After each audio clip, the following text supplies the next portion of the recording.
Picture this, a sprawling Montecito estate, more like a fairy tale than reality, with manicured gardens, luxurious interiors, and the occasional celebrity neighbor.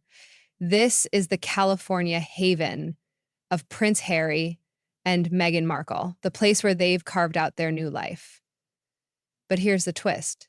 Their stunning mansion could have hosted none other than Earl Spencer, Princess Diana's brother. Yet he was reportedly denied a visit. Why? Earlier this year, Earl Spencer allegedly blocked Harry and Meghan from attending a Christmas event at Althorp, the Spencer family's ancestral estate. What's really brewing between these royal relatives? Is it just a family spat, or is there a deeper rift fueled by history, tradition, and clashing values? Let's dive into this royal drama and explore the layers of family dynamics, power plays, and unspoken tensions at play.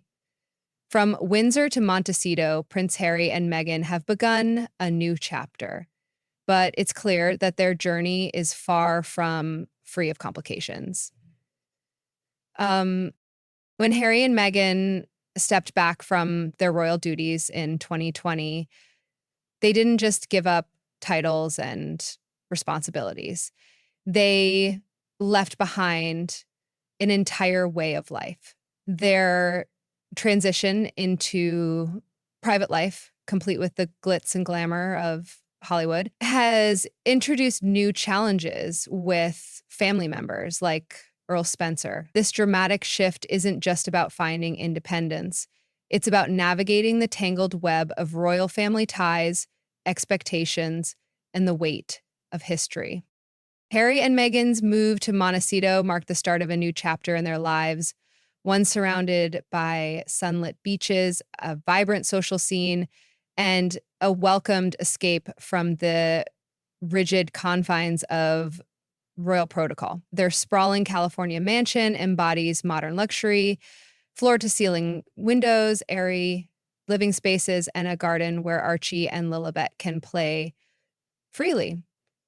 Anyway, yet for all its beauty and tranquility, this home has also become a symbol of separation, of physical and emotional distance from Harry's royal roots and the Spencer family legacy. So is this distance a fresh start or a widening gap that's becoming harder to bridge?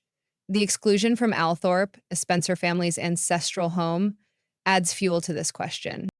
Althorp, with its regal halls and centuries-old history, has long been the heart of Spencer family gatherings. This Christmas, however, it was notably missing two key figures, Prince Harry and Meghan Markle. The decision to exclude them from the holiday event raises questions about the nature of the rift between the Sussexes and the Spencer family. Was it just a family dispute? Or is there something deeper at play, an irreparable fracture that speaks to broader tensions within the royal family? Reports suggest that Earl Spencer explicitly barred Prince Harry and Meghan from attending the Christmas event at Althorp, citing concerns over the media circus that often follows them. But was this a protective measure to preserve the sanctity of a family event, or a subtle expression of disapproval? For Harry, who has frequently spoken about his close bond with his late mother's family, being excluded must have felt like a sharp personal rejection.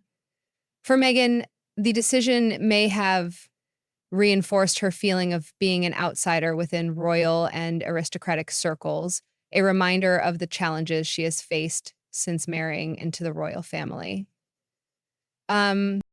Could this move mark the tipping point that strains Harry's relationship with his uncle? Family feuds are hardly new in royal history, but this particular rift highlights a truth that has often been obscured. Blood isn't always thicker than water. It raises the question, how much longer can Harry and Meghan navigate the complexities of family loyalty, expectations, and personal identity without further alienating themselves from the very people they once held dear? Royal and aristocratic families are no strangers to conflict. From sibling rivalries to intergenerational disagreements, family feuds are often part of their history. However, the Harry, Meghan, and Spencer dynamic stands out due to the emotional undercurrent of loyalty and loss. Earl Spencer has always been deeply protective of Princess Diana's legacy, and Harry's recent decisions, such as stepping back from royal duties and airing grievances publicly, likely clash with values his uncle holds dear. For Harry, rejecting traditional royal expectations has been part of carving out an identity of his own, one that's free from the shadows of the past. But can the two sides find a middle ground? Or is this family feud destined to be a part of their legacy passed down to the next generation? Fast forward to the Montecito mansion debacle. Insiders report that Earl Spencer's request to visit Harry and Meghan's California home was met with a polite but firm rejection. This move from the Sussexes raises questions about the nature of their relationship with the Spencer family. Is it merely a matter of principle, or is there an ongoing power struggle at play? This report lost. Uh, wow. With both sides holding on to their own vision of family loyalty and tradition, it seems this rift could continue to fester, becoming more than just a fleeting dispute. The question remains as to whether the recent events were a calculated act of retribution for the Althorp ban, or if they signify deeper underlying tensions. For the Sussexes, their mansion serves as a refuge, a sanctuary where they can protect their family from the intrusion of public life. Inviting Earl Spencer into their home may have felt like an unwelcome invasion of that safe space. However, one might ask whether this could have been a missed opportunity for reconciliation. Could a simple gesture such as sharing a cup of tea in Montecito have been the first step in rebuilding bridges? At the core of this narrative is the enduring influence of Princess Diana's legacy, which continues to shape the lives of both Harry and Spencer, as well as the broader royal story. Diana was celebrated for her ability to bridge divides with her warmth and genuine connection to people from all walks of life. One can't help but wonder how she would have viewed this ongoing conflict. Would she support Harry's quest for autonomy, or would she encourage him to reconcile with his family? Uh, I Would Earl Spencer's actions be perceived as protective or unnecessarily divisive? Perhaps the greatest tragedy is that Diana's legacy, which once symbolized unity, now appears increasingly fragmented. What does the future hold for Harry, Meghan, and Earl Spencer? Can the growing divide be mended as the situation progresses? The lingering question remains, is reconciliation achievable? But family dynamics are rarely straightforward, and in the case of the Sussexes and the Spencers, the stakes are more significant than ever. For Harry and Meghan, offering an olive branch may require them to reconsider their boundaries. For Earl Spencer, it could mean recognizing the unique pressures the couple faces. Both sides will have to assess what matters most: pride or the preservation of family connections. However, if reconciliation does not occur, what implications will this have for the Sussexes' relationship with their extended family? Ultimately, what lessons can we take from this ongoing dispute, and is there potential for common ground? Conflict within families is a universal experience, transcending social status. While the ongoing tensions within the royal family may appear to be merely sensational headlines, they reflect challenges that many of us encounter, whether it's navigating misunderstandings, reconciling differing values, or finding a balance between preserving tradition and embracing change. The rift between the Sussexes and Earl Spencer offers poignant lessons worth considering. First, communication is crucial. Most disagreements arise not from open discussions, but from assumptions and a lack of dialogue. Second, boundaries are essential. Safeguarding Personal space is vital, yet knowing when to open up and allow others in is equally important. Third, reconciliation requires commitment. Mending fractured relationships demands vulnerability, patience, and a willingness to extend grace. Ultimately, this situation underscores that no amount of wealth or status can shield even the most prominent families from the complexities of human relationships. As the festive season becomes a memory, one question remains. Can Prince Harry, Meghan Markle, and Earl Spencer move past their differences? Or will this feud become another chapter in the ever-evolving story of royal discord? For now, all we can do is observe, reflect, and hope that time will mend these fractures. After all, this isn't just a story about titles and grand estates. It's about individuals grappling with the complexities of family dynamics and the weight of legacy. Now, it's your turn. What are your thoughts on this latest chapter in the Sussex-Spencer saga? Should Harry and Meghan have opened their Montecito home to Earl Spencer, or was his decision to exclude them from Althorp justified? Join the discussion in the comments below. We'd love to hear your perspective. For more royal insights, dramatic updates, and thoughtful analysis, be sure to subscribe.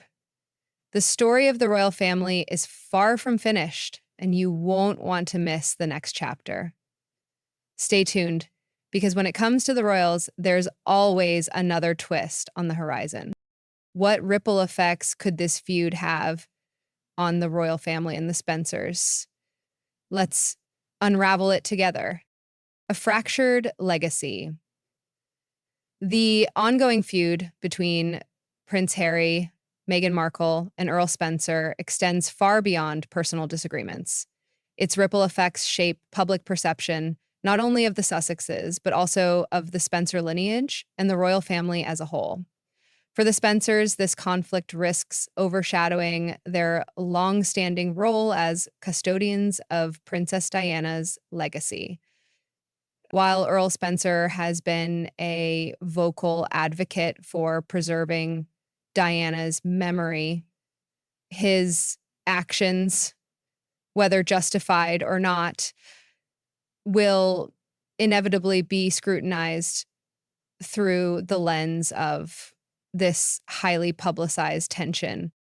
The royal family, this feud deepens an already fragile narrative. With Harry and Meghan's estrangement from the monarchy, the perception of their isolation, even from Diana's family, fueled speculation about just how fractured these relationships truly are. Is this a temporary rift that time can heal, or does it signify a more permanent breakdown in family ties? The answers remain unclear, but the implications of this conflict will undoubtedly echo far beyond the immediate family circle, touching on themes of loyalty, legacy, and reconciliation, or a permanent chasm. Only time will reveal the full impact on public perception. The court of public opinion remains starkly divided over the Sussex-Spencer saga. On one side, supporters of Harry and Meghan argue that the couple is simply establishing healthy boundaries to protect their family and mental well-being. To these fans, Earl Spencer's exclusionary actions are yet another example of the couple being unfairly treated by both sides of their family. On the other side, critics believe that Harry and Meghan's choices, from stepping back as senior royals to publicly sharing grievances, have unnecessarily strained relationships. For these detractors, Earl Spencer's decisions may be seen as a measure of preserving tradition and respecting family privacy. This polarization mirrors a larger cultural debate around modern family dynamics, personal accountability, and the complexities of managing relationships under intense public scrutiny. Which side resonates more with you, and why? Throughout history, royal families have been marked by intense disputes, ranging from rivalries between siblings to significant dynastic conflicts that shaped nations. What distinguishes the Sussex-Spencer feud, however, is its deeply personal nature, which unfolds under the relentless gaze of modern media and societal judgment. Historical precedents demonstrate that even the most fractured relationships can be repaired. One notable example is Queen Elizabeth II, who managed to restore harmony with Prince Philip's family after years of estrangement. This serves as a reminder that time, coupled with genuine effort, um, can bend even the deepest rifts. Could a similar resolution be achieved between Prince Harry, Meghan Markle, and Earl Spencer? The possibility hinges on their willingness to embrace empathy and understanding, placing these values above pride and past grievances. For healing to occur, a thoughtful approach would be essential. Um, just, but what would reconciliation entail? Here are some potential measures they could adopt to move toward a more harmonious relationship. One, private discussions. Removing media interference could foster candid and unfiltered communication, enabling both sides to openly address their differences. Two, shared objectives. Working together on a project dedicated to Diana's memory might reignite a sense of shared purpose and values. Three, mutual accountability. If both parties can acknowledge their contributions to the discord, it could lay the foundation for our our contributions. So, one, could such steps bring about a meaningful resolution, or are the divisions too entrenched to heal the broader implications? Ultimately, this saga mirrors a universal dynamic, the family feud. Beneath the surface of this royal drama lies a relatable narrative of familial challenges, whether it's about setting boundaries, reconciling clashing values, or confronting unrelatable grievances.